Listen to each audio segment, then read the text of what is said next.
और पीछे कैसे जाते हैं? मार्केट का पंचनामा में आप सभी का स्वागत है। मैं हूं वरुण दुबे और मेरे साथ है आशीष वर्मा। और आज मेरा मोबाइल थोड़ा हैंग हो रहा है, इसके लिए आशीष अपने मोबाइल में चालू कर रहे हैं आपके क्वेश्चंस लेने के लिए। लेकिन आशीष, जैसे कि आपने कुछ दिन पहले से आप कह ही रहे हैं कि हाँ, ये एक ट्रेडिंग का मार्केट बन चुका है, वो ट्रेंड को हमें भूल जाना चाहिए। और आज सुबह का आपका एनालिसिस में सुन रहा था, एक दिन तेजी, एक दिन गिरावट, एक दिन तेजी, आज जो भी हो, लेकिन एक दिन तेजी, एक दिन गिरावट, एक दिन तेजी, एक दिन गिरावट, और आज फिर से वही देखने मिला। कल की तेजी के बाद आज गिरावट देखी गई। तो इनफैक्ट मेरे ख्याल से आप मार्केट को ऐसे ही ट्रेड करना चाहिए, राइट? एक दिन जिस दिन चल गया, दूसरे दिन ये कर जरूरत पड़ती नहीं। चलिए आपके लिए, लेकिन ये ट्रेडिंग मार्केट में बाजार का मूड है, तो आप अकेले मोबाइल खोल दिया।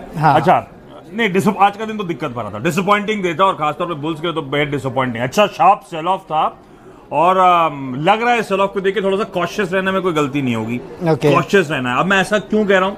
क्योंकि आज देखिए किस तरह से हैवीवेट्स की पिटाई हुई है। मैं लिख के लाया हूं, HDFC twins, TCS, ICICI, ITC, Reliance, Infosys, ये सब वो हैवीवेट्स हैं जो आज पिटते हुए नजर आ रहे थे। इससे थोड़ा कॉशियस रहे। हालांकि इस समय भी घबराने की जरूरत नहीं है। हमारी रेंज क्या थी? 550, 500 नीचे की तरफ। हालांकि उस रेंज के वापस रीटेस्ट करने के लिए आ रहे हैं, इसलिए मैं कॉशियस रहूंगा।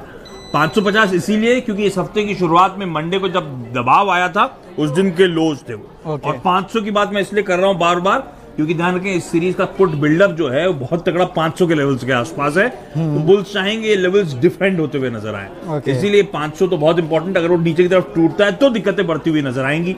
और इस समय जो ट्रेंड की बात करी वरुण ने, थर्सडे को ध्यान रखें गिरे, फ्राइडे को चल गए, मंडे को गिरे, ट्यूसडे को चल गए, और आज क्या हुआ? फिर गिरे। तो ये एक्चुअली हम जब कह रहे हैं ट्रेंडिंग मार्केट से ट्रेडिंग मार्केट में, एग्जैक्टली वो ट्रेड आपको वैसे ही नजर आएगा। उस लॉजिक से तो कल तेजी दिखनी चाहिए। और ये भी ध्यान रखें, परसों के दिन के लोस पे जाके बंद हुए हम, कल हम दिन के हाईस पे जाके बंद हुए है ना ये। और आज क्या हुआ? आज दिन के लोस पे जाके बंद हुए। इस तरह का ट्रेडिंग मार्केट है ये। खैर, ये ऑब्जर्वेशन गलत है कि कल तेजी होगी नहीं होगी, पर इस समय ज्यादा इंपॉर्टेंट है कि मैं थोड़ा कॉशियस रहूं, थोड़ा सा कीनली वॉच आउट करूं। कल वो लेवल्स डिफेंड होते हैं 550 और 500 के। हाँ, ऊपर की तरफ दायरा अब तक मैं क्या कह रहा था, 760, 800, अब वो नहीं लगता। अभी आज जहां से घूमे हैं ना इस हफ्ते, 710, 720 के जोन्स के आसपास, वही एग्जॉशन आ रहा है। तो वो रेंज भी जो है थोड़ी नैरो डाउन होती हुई नजर आ रही है, और थोड़ा सतर्क रहने की। लेकिन ऊपर की तरफ ज्यादा नैरो हो रही है कि नीचे की तरफ? नीचे की तरफ तो अभी तक तो नीचे की तरफ रेंज खुली नहीं है, अभी प्रोटेक्टेड है। 550, ऊपर की तरफ अब ज्यादा, ऊपर 760, 800 दिख नहीं रहा है। अब तो 710, 720 के आसपास एग्जॉशन दिखता है, तो वो दिक्कत वाले जोन्स हो गए। आज तो 680 से घूम गए। राइट, चलिए अब सवाल जवाब का सिलसिला शुरू करते हैं। अशोक मकवाना डीमार्ट पे पूछ रहे हैं, 15-20 पे लॉन्ग टर्म का व्यू चाहते हैं। HSBC तो 1700 के टारगेट दे रहा है। नहीं, तो डीमार्ट में अब इसमें ये है ही वैसी कंपनी, पेडिग्री बड़ी स्ट्रांग है सर, और लोग अभी भी बुलिश हैं कि डीमार्ट ये सेम स्टोर सेल्स ग्रोथ में बड़ा तगड़ा उछाल देखने को मिलेगा। सारे के सारे राधा कृष्ण दमानी साहब पे बहुत बुलिश हैं, जिस तरह के एंटरप्रेन्योर हैं वो। बाजार में बहुत ज्यादा पेपर है नहीं, सबने दबा रखा है। ये कंपनी प्रीमियम कमांड करती है, महंगी है, महंगी रहेगी। तो इसमें मुझे लगता है इसको तो लेके रखे रहे। और आज HSBC की रिपोर्ट भी हाईलाइट करती है कि यहाँ से उन्होंने तो खैर कई सारे ये जो डोमेस्टिक कंजम्पशन थीम्स वाले स्टॉक्स हाईलाइट कर रहे हैं। डाबर, जुबिलेंट, उसमें मतलब कई सारे स्टॉक्स थे। और इसमें obviously Avenue supermart consumption theme के लिहाज से अट्रैक्टिव प्ले है, और मुझे लगता है इसको तो रखना चाहिए पोर्टफोलियो में। अभी भी थोड़ा सा ऑफ फ्लेवर हो जाता है, लेकिन उसका ये मतलब नहीं है कि लोगों ने दबा नहीं रखा। माल दबा हुआ है, पेपर की कमी है, ये सब प्रीमियम कमांड। चलिए ठीक है, तो रखे रहे 1700 के टारगेट्स आएंगे। विवेक यादव, अच्छा ये वैसे भी टाटा मोटर्स में हो क्या रहा है आशीष? 205 पे लेके बैठे, 3 से 5 साल का व्यू पूछ रहे हैं। आज 4-5% चला, वो ग्लोबल सेल्स नंबर तो इतने अच्छे थे नहीं। 5% ग्लोबल सेल्स नंबर हिस्ट्री है, है ना। मुझे नहीं लगता उससे कोई रिएक्शन होगा। अल्टरनेटिव्स बहुत खराब हो जाते हैं। फ्लैटिश नंबर थे, 5% ग्लोबल सेल्स गिरी थी, अगर सही हूं तो।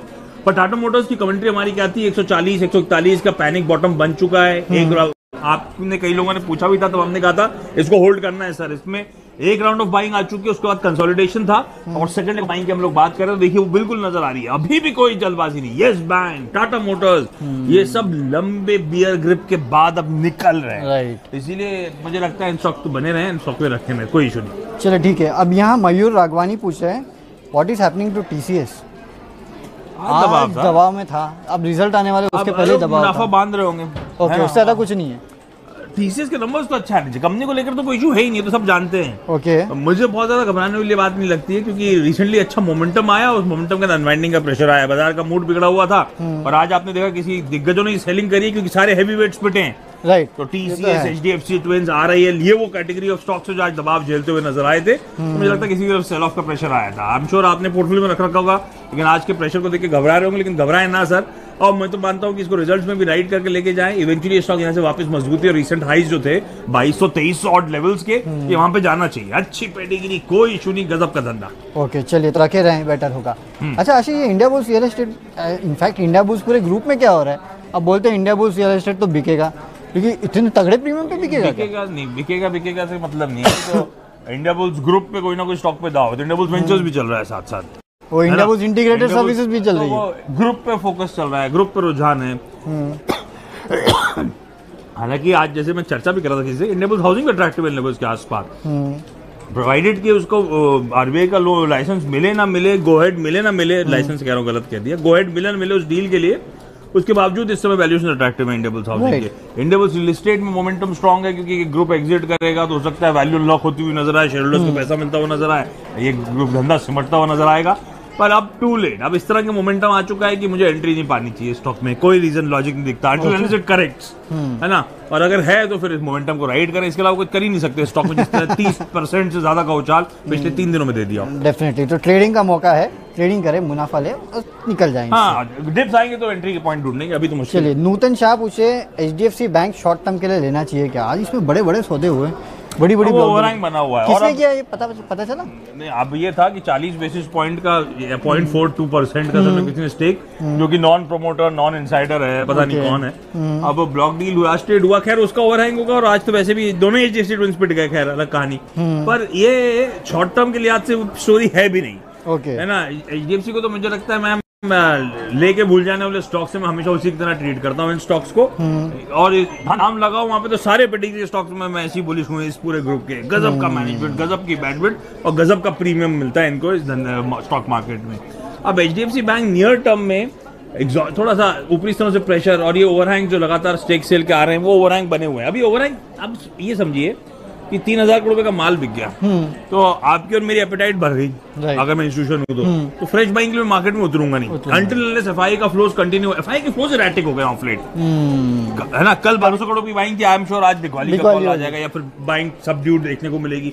एरैटिक हो रही है, हालांकि घबराने की जरूरत नहीं, लेकिन इलेक्शन के पास आते थे एफआई की बाइंग एरैटिक हो रही है। एफआई नहीं खरीदेगा तो HDFC बैंक कौन चलाएगा? तो इसलिए नियर टर्म के लिए कॉल लेना थोड़ी दिक्कत वाली बात हो जाएगी, कंसर्न्स हैं। चलिए ठीक है।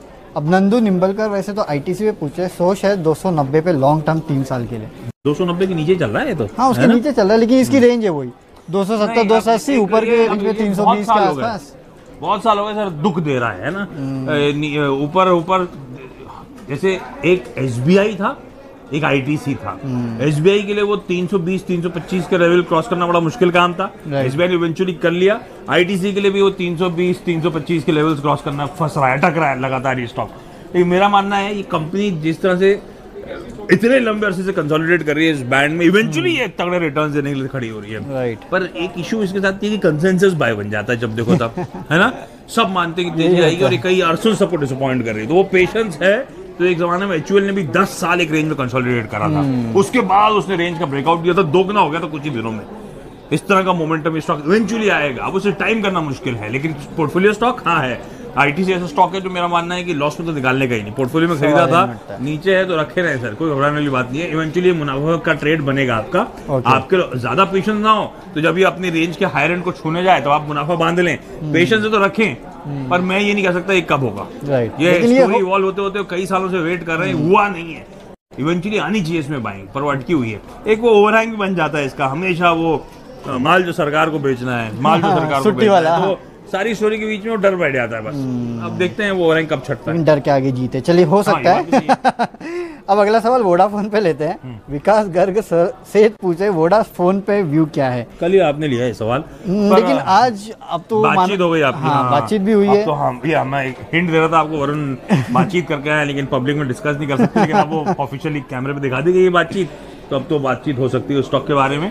अब थोड़ा सा इश्यूज हैं, मैं क्या करूंगा इस समय। एक ज्यादा अच्छा प्ले मेरे लिए ये है कि वोडाफोन को, अब तो रिकॉर्ड डेट निकल गई, हाँ वो तो निकल गई, माल आएगा, राइट इशू एंटाइटलमेंट हो गया, तो अब मैं क्या करूं, मौजूदा भाव पे माल छोड़ दूं। ओके, कितने रुपए, 16 रुपए 16.5 रुपए पे चल रहा है, माल छोड़ देता हूं। और क्या करूं, राइट इशू में एंटाइटलमेंट ले लूं, ओके 12.5 पे वो माल आ जाएगा, मार आ जाएगा, 16.5 पे माल निकल जाएगा, 4 रुपए का आर्बिट्राज मिल जाएगा। ओके ये क्यों ना करूं?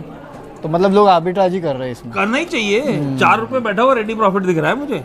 मैंने रखे इसलिए था कि राइट्स का एंटाइटलमेंट होना चाहता हूँ। Right. तो एंटाइटल्ड हो गया हूँ तो उसको इनकैश करूंगा, इधर मैं भाव छोड़ दूंगा 16.5 रुपए कैश मार्केट में। ये बात सही है। Simple logic. इस समय आप बाकी दिमाग में लगाएं, लंबी स्टोरी वो सब छोड़ दें, इस समय तो ये कर लें पहली फुर्सत। चलिए ठीक है, तो ये एक अच्छा आर्बिट्रेज का मौका है, याद रखें। अब एमआरएफ पे लेते हैं विकास डोटासरा। एमआरएफ 78,000 पे लेके रखे इन्होंने 4 शेयर। अभी तो मेरे ख्याल से 55-60,000 के आसपास ट्रेड कर रहा है। भारी नुकसान है। स्पेस में दबाव आया है। तो टायर एज स्पेस में दबाव इसलिए आया था क्योंकि रबड़ की कीमतें, क्योंकि कच्चे तेल में उछाल और ऑटो स्पेस में दबाव। राइट। कच्चे तेल अभी भी ऊपर है, इशू ऑटो अभी तक हालत सुधरे नहीं है, लेकिन आपकी बाइंग बड़ी ऊपर की है। एमआरएफ इवेंचुअली तो मेरा मानना है ये कितना हो गया, 1 2 5 डिजिट का स्टॉक है, होना चाहिए लॉजिकली, पर अभी मूड ऑफ है थोड़ा सा। तो ये वैसे भी इन्वेस्टमेंट ग्रेड का है। ओके 50-60 हजार का 75-60 हजार का स्टॉक ट्रेडिंग के लिए तो इस्तेमाल करूंगा नहीं। इन्वेस्टमेंट ग्रेड स्टॉक है और मुझे लगता नहीं इसे माल को छोड़ना चाहिए सर, होल्ड करें इस समय। मुझे लगता नहीं ज्यादा दूर है ये रेटिंग आना, क्योंकि ऑटो स्पेस में आना रह के आनी शुरू हो चुकी है। तो रह के आना शुरू हो चुकी बाइंग, मतलब कि कल भी आपने देखा होगा कई सारे ऑटो स्टॉक्स में बाइंग थी। आज आपने देखा ऑटो एंसरी में अमर राजा, एक्साइड जैसे स्टॉक चलना शुरू हुए। ये रह के हर जगह बाइंग आ रही है। तो मैं कह रहा था प्राइस वाइज करेक्शन खत्म हो चुका है, अब लग रहा है टाइम वाइज करेक्शन खत्म होने का समय आ रहा है। तो अब इतना जब पेन राइड करा है तो अब वेट कर लेते हैं, हो सकता है तेजी जल्दी आए। ओके चलिए अगला सवाल बॉम्बे डाइंग पे पूछते हैं श्रीनिधि कुलकर्णी। 143 3 मंथ्स का टारगेट चाहिए इनको। 3 मंथ्स का टारगेट, बहुत शॉर्ट अब ये है तो बहुत हाई बीटा स्टॉक सर। तो 3 मंथ या मैम होंगी ना श्रीनिधि जी, हाँ तो है हाई बीटा स्टॉक।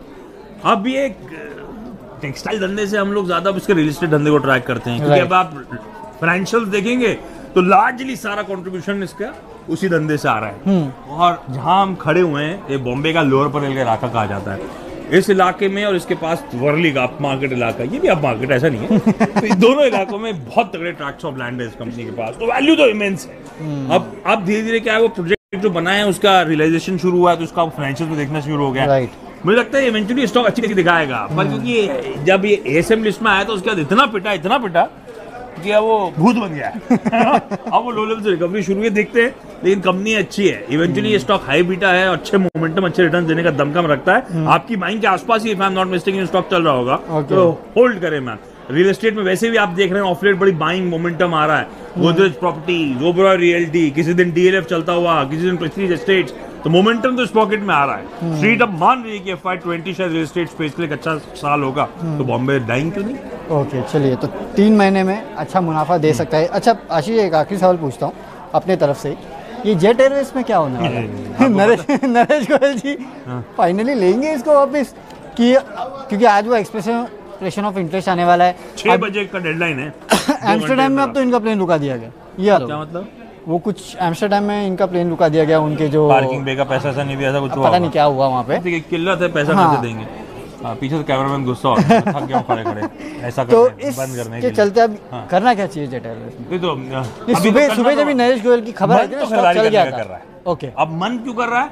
बड़े अच्छे मार्की नाम सामने आ रहे हैं। आपने नरेश गोयल का नाम लिया, अरे एक बच्चे जैसे ही है उनकी कंपनी, जो अब से सालों से उन्होंने खड़ी करी और कहाँ पहुंचा दी। तो मन तो होता नहीं छोड़ने का, इसीलिए स्टेप डाउन भी नहीं कर रहे थे इतने साल। हाँ, इट्स हिज बेबी, ट्रू।